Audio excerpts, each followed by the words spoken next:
Welcome to the Strategy Led podcast.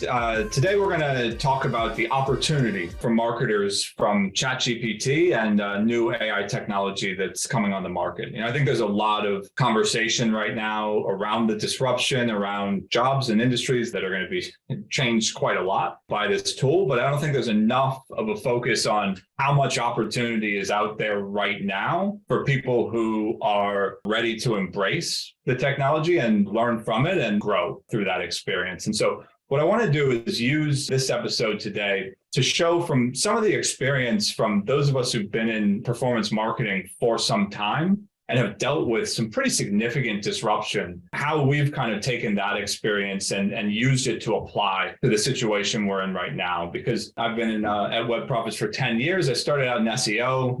Anybody who has worked in SEO over the last 10 years has experienced the type of disruption that I think few industries would ever see. The experience of coming in one day to the next and everything that you do as the core parts of your job have changed because of one algorithm update, and then having that happen 3 or 4 times a year, pretty much unpredictably. Like that was the experience of SEO in 2013, 2014, 2015. And so I think that actually provides a lot of value and context for the moment we're in right now. Like the level of disruption with a tool like ChatGPT is so much bigger than that because it goes across so many different industries.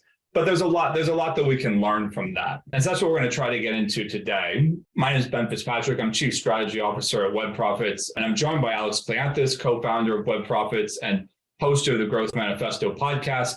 Hey, Alex, how's it going? Hey, Ben. I'm here again. Looking forward to this chat. Oh, yeah. So, I said I've been in this space for 10 years. Alex has got much longer and significantly more experience. So what I want to do is I want to go back to April of 2012. And I want you to tell us a little bit about the experience of when the Penguin algorithm update launched and what it was like to come in one day to the next and have everything change for a core area of your business, and how you approached it and how you were able to take a moment like that really could have ended and actually turn it into an opportunity for us to grow, which is exactly what happened. So can you kind of, take the listeners back to this moment? I don't think it's something that people outside of the SEO world really really Remind me about the Penguin update again. Was that Penguin's Link anchor text? That one? It was the first link algorithm update.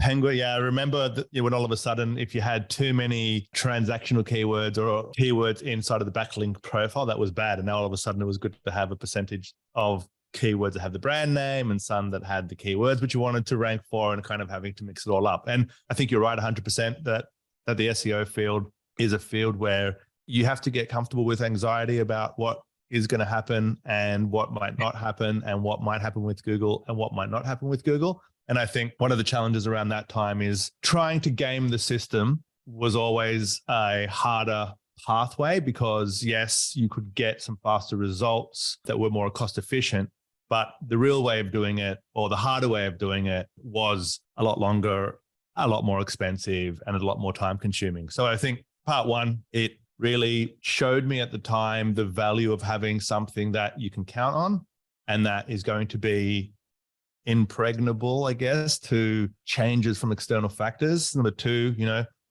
we diversified the services that we offer and reduced the reliance on the company for the SEO revenue that was coming in. And back then, I think that was the top performing channel. And today, it's equal amongst all the rest. And our top performing one is basically this thing called Fluid Marketing, just where we handle all your marketing. And we just focus on growth, and we do all the strategy and the creative and all the other execution as well. But it's not dependent on any one thing. It's dependent on our ability to move quick, right? And so that was the first time that we really said, all right, so we need to be in control. We don't want to be dependent on Google or Facebook at the time or Microsoft or any platform, because we don't want to have a business that is reliant on somebody else's market share or somebody else's rules. So yeah, that's a quick summary. No, and I think that's a really relevant point, to like find the places that you do have control over and focus on those. Sometimes it can feel quite limited, but when you expand your view of it, you'll see there is more that you have under your control. In the case of these SEO algorithm updates, there were a number of changes that were made systematically to bring more under our control. This is when you hired me, right? You hired me, you brought in a whole team of editors, and we came in to really take the approach to SEO to a level that we felt, would be able to get through, whatever changes were coming, while at the same time as diversifying, the service offering that we had. And I think that right now, for people who are looking at the uncertainty of like, what is ChatGPT and what, this AI disruption mean for my role, I think like the most important thing is to focus in on like, what do you have in your control and what's the next step to make the most out of, the opportunities that are in front of you. Because if you're waiting to find out what happens, then you lose your agency. You're not the one that's driving, what's going on. And no matter what, you can always take the approach that you are the one in control. Even when one of the biggest companies in the world decides to completely change the way that they incentivize, businesses that work with them. So, you've been through this, I think, multiple times in your career, these kind of moments where, just everything changes. Yeah, not always like SEO was really one day to the next, like that was pretty crazy stuff. But, we've seen the Facebook algorithm go from great organic reach to no organic reach. We've seen, the Facebook pixel go from tracking to not. We've seen Google Ads go from something that is like extraordinarily scalable to something that is pretty expensive and extraordinarily competitive. Still a great channel, obviously, but like all of these things have been huge shifts in like the work that we do and the value that that we can deliver to businesses. So from your experience kind of navigating all of those as a as the leader of an organization, like what is the advice that you would give to marketers right now who are trying to kind of do the same for their business through maybe the first time that they've seen this type of disruption that's more common in the performance marketing space? I think one of the challenges is that oftentimes you don't know that you're missing out until you've been through this a few times, right? I was a bit too slow on TikTok. I mean, I'm on there now and it's kind of working up to a point as well. Now, I was late on Instagram and Facebook even, just from an organic perspective. I was there first for the ad perspective, like a lot of these times, but from an organic perspective, when there were lots of growth hacks where you could scale up pretty quickly because of their algorithm and get all this organic benefit. I missed out on a few of those because I was so focused on the paid scaling part of it and I didn't have time to really focus on these other things. And there were lots of brands that were built on the back of that. What's interesting about right now is that this is changing how people work. This is changing how value is created. This is changing how text is created. This is changing all the things that are written is being changed right now. If you think of it from a marketing perspective, most of the time-consuming stuff that a marketer will do is written, right? Apart from that, it's going to go to the creative team who will do the designs. Maybe there's wireframes. Again, that requires some text. And then there's the campaign builds, and then there's the strategic thinking and so on, right? So the one thing I would say is if it can be written, it is at risk of disruption. So one of the things right now, which you cannot control, is if you are a company that offers outsourced copywriting services, that type of a business model will be very much at risk right now, because in 6 months' time, everyone can just do what you do, probably even better. Or a piece of software or a tool that someone is going to build is going to be able to create it at least as good for a fraction of the price, right? So I do see a lot of devaluing of tactical execution on the written word. Now, saying that, where the value is on strategic thinking, on creative thinking, on pulling the resources together to create a real world value outcome. That's the difference, right? Like I heard this interesting kind of anecdote the other day. I think it was Sam Harris who was being interviewed on some podcast, and it was like, the problem now with academia is that the only way to test someone academically is through the written word. But ChatGPT just passed a couple of weeks ago a medical test. So now it completed a medical degree. Now, if ChatGPT can create a medical degree and it can't be picked up by the people who check it, how do you actually tell that someone actually understands? And it's all about practical application. You cannot fake an operation. You cannot fake performance. You cannot fake copy that is good. You could show someone copy and they might think it's good, but either it performs or it doesn't perform. So the biggest advice to marketers right now is really hone in on where is the value created, not where is the time being spent, but where is the value created, because ChatGPT is going to cut down time to value, which is a concept that this guy who we work with, we're prophets, called Simone, started to speak about like just this week inside of our AI working group. And I really love that concept, right? He talked about time to value super quick, but value is now what happens in the real world, because things that are happening in the written word are no longer real enough to sustain their own value. It's all about stuff that goes out, stuff that goes live, stuff that is shipped. That's my first piece of advice. No, so I think that's great. I think, it's so easy when you're in a role for a long time to think about where you spend time. That's often what you're asked to do when you're kind of doing, a performance review or doing let's look at, how we should evolve this role or whatever the case may be. Like, where do I spend time? Right. And like, that is, it's almost just an outdated concept. And in the end, it's where do I deliver value? I mean, it should have always been that, right? And I know you've said that for a long time, but, where do I deliver value? And am I communicating that value well? I think that's the part that I think a lot of people might miss in this whole conversation, is that you only deliver the value that people understand. You're only going to be able to thrive and grow through this experience or this moment if people do understand the value that you're delivering. And that's one of the things that we're trying to make really clear, is like having an expert, working with these types of tools is all of a sudden that person is, 10 times more valuable. They need to be able to communicate that effectively so that people understand that and can work with it.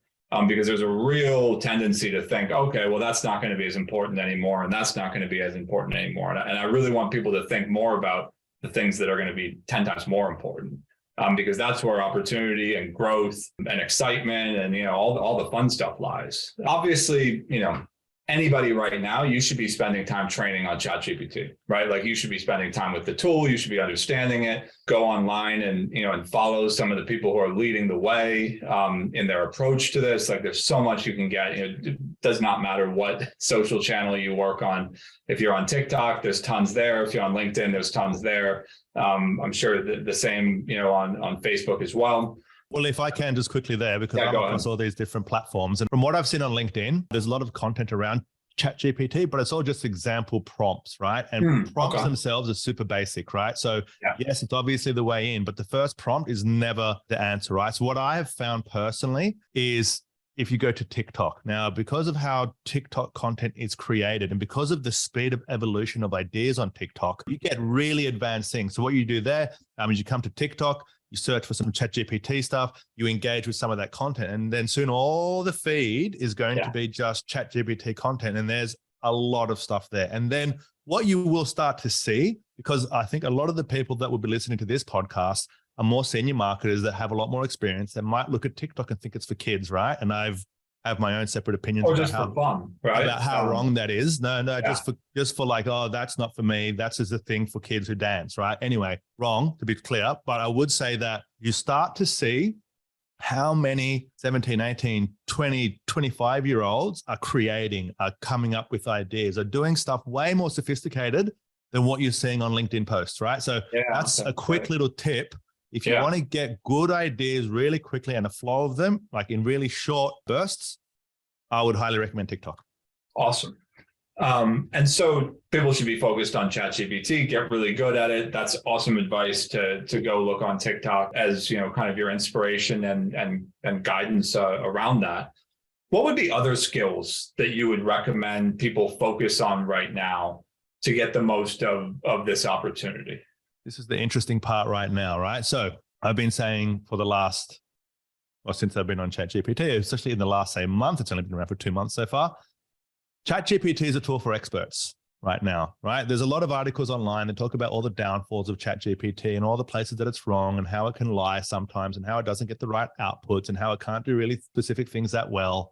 Of course, if you don't know what you're doing, but if you know what you're doing and if you're an expert, this tool is going to augment the skills that a person has, right? This is the different part, right? If you know what you're looking for, if you know what the outcome is roughly, right? This is a good ad and this is all the different parts. Like if you know what a good ad looks like or what a good campaign looks like or what a strategy should sound like and how it should be written and, the structure of content or the structure of campaigns or what kind of information is required for research, different types of copywriting frameworks or principles. Like if you have all this information already, you can leverage ChatGPT now to augment time to value. Again, this is the concept from Simone. Again, a quick shout out to Simo at Web Profits. But it will get you time to value. Here's the part right now, right? Now, unless you're have lots of spare time and you can start to create an app and figure out how to develop and all that, look, that's not the path I am going down.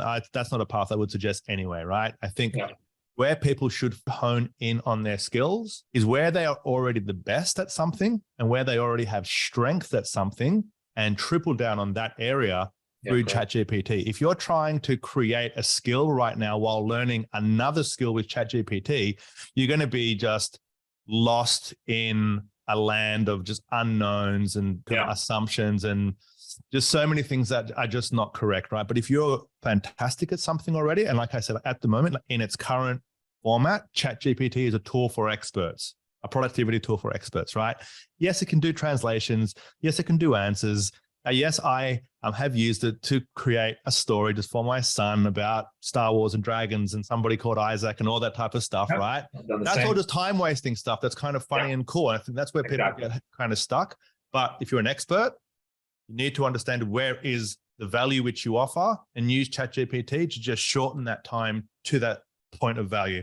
I think that is extremely valuable advice and stuff that I think anybody can follow, right? Whether you are, at the start of your career and have an idea of what you want to do and what you're passionate about, all the way up to the most, senior marketers and business leaders, where you are already great, that is going to be where you will be great in the next phase of what's to come, with ChatGPT and all these other tools and technology that's coming. And so if there's something that you're passionate about and that you really want to be great at, this shouldn't hold you back. This should be more motivation to go all in on that because there's no other way. The generalist all of a sudden is not as valuable compared to, a specialist who can really, use this. I don't know. I'm trying to get my head around this idea because the specialist can now do a lot more. So all the things that the generalist previously was able to say, well, look, I know you can do this one thing really well, but I can do, 15 things. Actually, that's now kind of available to everyone. And so if that's available to everyone, then I want the person who's really great at the thing that's the most important. I think that's the dynamic that we're starting to get our heads around, where this is going to go. But keen to understand your thoughts on that. Yeah, sure. I've got a couple of points. The first point is that if you're already an expert, this is a tool for you. And if you don't use this tool, you will no longer be as valuable in the marketplace because it will take you 10 times as long to create the same output as somebody else can create, right? And then the downside of that is it's not that it's the first time around, it's the evolution of learning, of speed, of the iterations of how many times that somebody can put something out. The more somebody can put something out, the more that they're going to learn, the more value that they're going to become. Now, you might say, I'm too busy. I've already got a lot of different campaigns, clients or whatever, and they already value it. Great. You'll have 6 months. So you can hold on to that for 6 months, or you can start to figure out how you can use this, right? That's part one. Part two, you did ask me before about, so where should people really focus? And, just from a marketing perspective, what I'm reminded of is kind of our approach at Web Profits around the T-shaped marketer, right? So there's always a specialty that the person is expert at. And then across the top of the T is all the different parts of the marketing process that somebody would need to know to be able to handle a robust campaign, right? Now, if you are just good at one thing, say, for example, it could be Facebook ads, it could be search ads or whatever, that's fine. Yeah, cool. So start by understanding actually how to use ChatGPT to just improve that process. The second part is to understand the other parts that the search campaign needs to actually produce the value to the marketplace, right? So yes, I could just do ads, but that's not going to be valuable enough. But if I can do analytics and email and some CRO and some split testing, and maybe I can create a strategy of some sort, right? I don't need to be an expert in that, but if I understand it at a certain level, now I can start to work with ChatGPT to really expand it out. And this is just pause on that for one sec. But the point to this, that's not my point. The point is that it's all about first principles, right? So it's not about some tactical, some sexy thing. It's understanding at the core the idea behind something, the reason why, and all of the history behind it. It's like a first principle because it doesn't change. It's always there.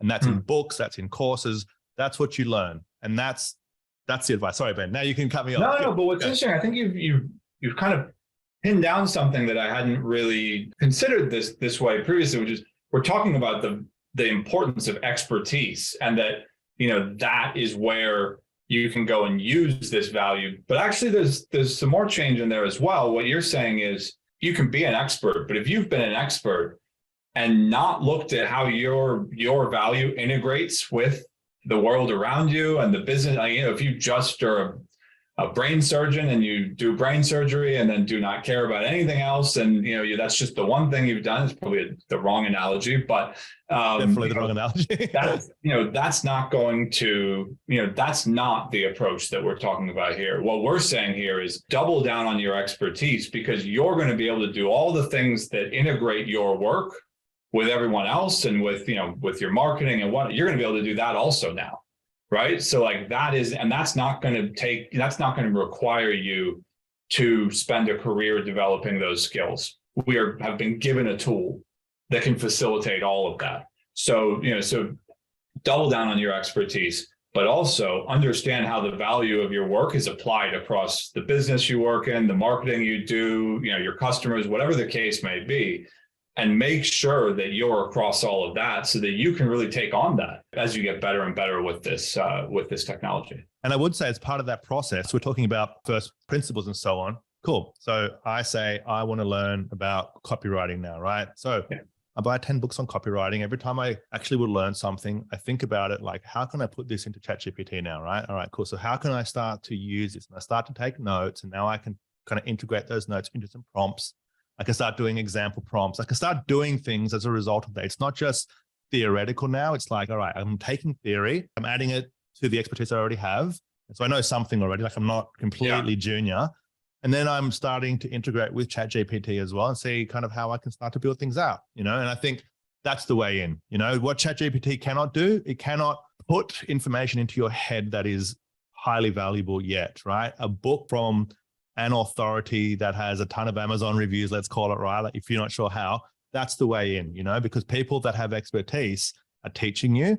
There's frameworks, there's information. You can take that information and now you can start to use it. So at Web Profits, we have so much expertise across all the channels. So we don't need the books. And so we now, as a team, we have everybody that has their own strengths coming at it, trying to create what they would create themselves, but through the software, trying to get as close as possible to something that's pretty awesome, but not expecting perfection. We don't expect that it's just going to do our job. This is why expertise is so important, because you want to get it close and you want to have enough options. You can select a few, you can make a few edits, and now you're ready to go. I'm going to pivot to something a little bit different. See, I think this is something you would have been thinking about, but I don't know. What if you were in a position right now to start a business? You had someone who said, I'll give you funding for 2 years. If you sell me on the idea, I want to run with the opportunity that's in the market right now. Like where would you focus? What would you think about building or creating? I would focus on two areas. I mean, this is obviously things I think about all the time. So yeah, I know. Question. I would think about two areas, right?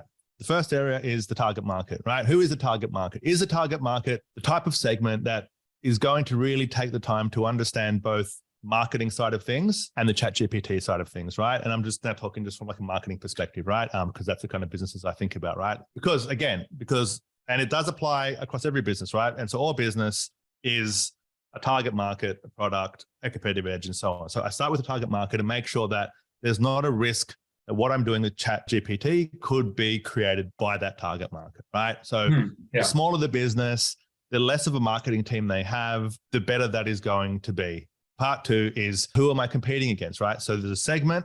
Now, is that segment very competitive with other super experienced companies that are extremely evolved? Or is it more, say, for example, at the local level where you're competing against, some local competitors that potentially aren't as sophisticated, right? The bigger the competitors, the more likely it's going to be that they're going to beat you because they already have all the resources, right? Yeah. And then part 3 is what can you actually deliver of value, right? Because I start with the first 2, but maybe you start with the third one first. But, so what is a thing which you can create that will add value and that's integrated with ChatGPT? Now, again, because this is like a marketing podcast, I'm focusing on marketing, right? So it could be e-commerce services or whatever, right? But if it's not a specific business model just for marketing, then it's like everything else, right? It's like, hey, look, I want to sell hair shampoo. I want to sell skin cream, right? You're not going to sell skin cream because of ChatGPT, right? So at that point, you need experts around you anyway, right? It's companies like Web Profits, right? Like, come to us. Yeah, I'm sure that we're going to use the tool, but the tool is not where the value is. The value is in the output, is in the value delivery, right? And so that's part 1. Part 2, obviously, if you're a developer, develop something, but develop something for the first 2 points I talked about, a target market that potentially isn't very sophisticated, right? That if you just gave them something that was, pretty good, they would think it's amazing, right? It's not for experts, but experts aren't going to use it anyway because they could get a better result themselves, right? So now you're going into a place where you're not really competing against experts that have all the resources. You're creating something for a market that isn't going to be, hiring somebody internally. I think that's they don't really have the expertise. Yeah, I've talked with some businesses, with marketers at businesses who are working in, they have AI-driven tools, and you would think that this is just it's all blowing up. Everybody's so interested. It's actually really hard to break through right now because everybody's making big claims, and that's not going to change, right? Like over the next few months, like it is just going to get bigger and bigger. The tools coming out and the claims that they make. So I love the advice of like focus on like actually niche down, find and not just to anything, niche down to a place where even the average tool, the minimum viable product that you can launch will just blow them away, right? And I think there's tons of examples of that out there available. I also really like the advice of like, maybe think about local, maybe think about, something that you could do, that isn't, going to be a globally scaled organization, but actually could be very profitable through some very straightforward approaches, really just a smarter and better way to do something, that's a service or a product that people really depend on, in your local environment or, what the case may be. I think that's really helpful because a lot of people would be thinking, I need to develop, like you said, like I need to develop something. And certainly, developers should be going through that thought process, but there's so many other ways that I think you can kind of integrate with this opportunity still through, the types of businesses that you would have wanted to create, before this happened. You just need to think about, how you approach it a bit differently. And I think that like there's so many options available, right? But again, you need to have something that's real value in the market, right? And then ChatGPT can help just to speed up that process, right? But the value doesn't change, just the speed to value changes, and the cost of creating that value can change depending on how you approach it, right? So this is the part. The value is the value. The value is a monetary value, black and white numbers, right? This is not like, look how good it sounds, or, oh, wow, it's, it's so on brand, it's perfect, but hey, it's not actually performing. The value is the value, right? Hey, look, I'm going after small businesses. Cool. They want leads. Get them leads. Cool. I can get them leads for cheaper than anyone else right now because of this system. That's going to scale. Or I don't need to do it like that because I can do it like this. And, I don't need that many clients, but then I can do it like this. It's repeatable.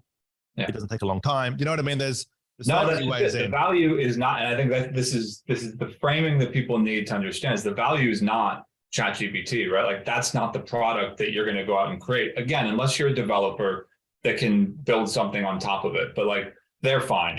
they'll figure that out or not. For the rest of us, don't try to frame where you're going with your business around, how can I deliver ChatGPT? ChatGPT is your superpower that you use, to make that business great, but the business still needs to be something of worth. Just to finish up, I think, one thing that I've reflected on is you have a constant focus on learning. And I think you gave us some insight earlier in terms of like your approach with TikTok right now. But it's such a great moment where, there's an unbelievable amount of unique content, out there around, ChatGPT and how to use it. There's no certified experts, there's no standards, there's nothing of the sort.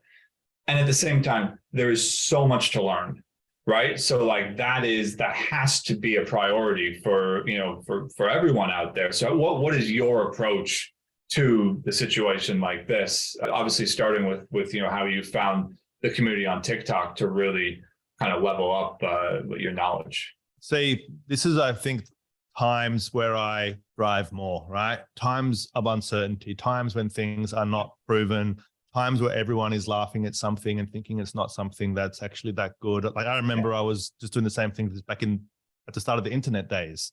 There's a thing called the internet, I think it's really good. Yeah, that's just spammers and that's all just bad. And that's never going to go anywhere, right? Same thing with Facebook. Someday we can talk through your forays into the ringtone. Yeah, right. But also like, Facebook was the same thing, right? And I think I wasn't a person who enjoyed the school style of learning, right? So I didn't really go to university. I didn't really kind of have anything I wanted to do at the time. But I was at a time that it was the beginning of the internet, that there were no courses about internet marketing, right? And even nowadays, they're just still pretty basic at best, right? They're not telling you any of the advanced stuff right now, right? So I've come from a place of having to figure stuff out with myself and having to hustle. And I think that's the word. Like it's a pretty kind of overused word out there, but it is the best explanation of it, right? Is you need to be okay in the unknown. It's all about creating structure from chaos, right? The thing I approach it with is I just fully absorb everything I can. I become obsessed with it. Like, so even like a lot of my friends, my girlfriend or whatever, right, would be like, just, is there anything else which you can talk about right now instead of ChatGPT? And I'm trying to help them. This is true. I'm trying to help them. I'm like, cool. Hey, let's just update your website. Hey, let's just do like an outreach email. Hey, let's make a little, a contract or something. Let's just see how it goes and just be excited about it. And I just find that it's lucky that at the moment it's so big. That TikTok is really good. So I get tons of ideas on there. I save the good ones. I take notes in Notion. I try and choose an area that I can apply something with. Like I was speaking to somebody before in Web Profits. And again, I'm not sure who, because I'm talking with everyone now about this. The only way to do this well is to put stuff live. Don't have this as a theoretical exercise in how good can I get an answer, right? The only way where you're going to actually innovate is to ship things live, right? You've got to choose a thing and just get that one thing live. So for example, the easiest thing I found is Google Ads, right? Because what is there? A 30-character headline times 10, 90-character description times 4, some site links, some site link descriptions. You know what I mean? Like that. But again, there's still lots of skills in there, but that's easy, right? Step one. Step two. Now, can I take that and make it into some Facebook ads? Now I know what are good Facebook ads and I know all these different parts. And I think you just have to be good at experimenting and just wasting time in something that is going to change the world, right? Like you're not going to be efficient right now, right? This is a big part of it, right? If I tracked all my time that I spent on this so far, you'd think, wow, that's not got much value right now. But if it changes everything, and it is going to change everything, how much value is that, right? There's no courses, there's no rules, there's no instructions, there's a ton of articles, there's heaps of information online that is good. There's a lot of information that's just pretty average and not even that good, right, about ChatGPT. And so you need to just take it on yourself. You need to listen to everyone, experiment with some things. And that's how I know some things are bad. I tried that. That's just not very good, right? And that's the way in, So that's a great point right there, is like trust but verify, right? Like if somebody, if something sounds great, it might be, but like do not believe it until you've done it. I think that's one, really clear piece of advice that we can give to anybody out there trying to use this. And the best part about ChatGPT, the trying is about 2 minutes. It's about a minute. You know what I mean? Like, it's not like, oh, they said this, I have to go and make a big piece of content and I have to go online, I have to publish, I have to get some backlinks in because they said this is like a link wheel. This is like a pillar piece of content. That's not what we're talking about. We're talking about what are the outputs? What are the outputs that I would take live? That literally take me a minute for the first one. If I do some follow-ups, there's a couple more. The whole process is 10 minutes, right? The hardest part I find about these types of areas is that it's not for everyone. I think The Ray Dalio said it in his book, Principles or whatever it was called. I forget what it's called 100%, right? But it is somebody who can create value from uncertainty, right? And it's not everybody, right? There are certain people who need structure. There are certain people who need a process, right? And that's the majority of people. But there are some people who are creators, right? Who create the pathway, who innovate the direction, who find the way through and who create the value, right? And then there's others who help to execute upon that value and help to systemize it and to scale it, right? Yeah. To know your value and to know the part which you are good at, right? Because if you're not that person who's the innovator, then either become one, which is kind of hard to change the personality, but I would still say try and become one, or find someone else who is more of one and work with them and you bring your strengths. Hey, look, I'm fantastic at system safe, for example, like if that's what you said to them, right? Like if you come up with your ideas and we can figure this out, we can create a system and all it takes is a couple of people and then there's a system now that the whole company can use. So these are the ways in, like you just have to be comfortable in being uncomfortable. And I think another kind of concept that I take away from that is just, have an open mind, challenge your assumptions, try things, go for it and assume that most of the things you try won't work.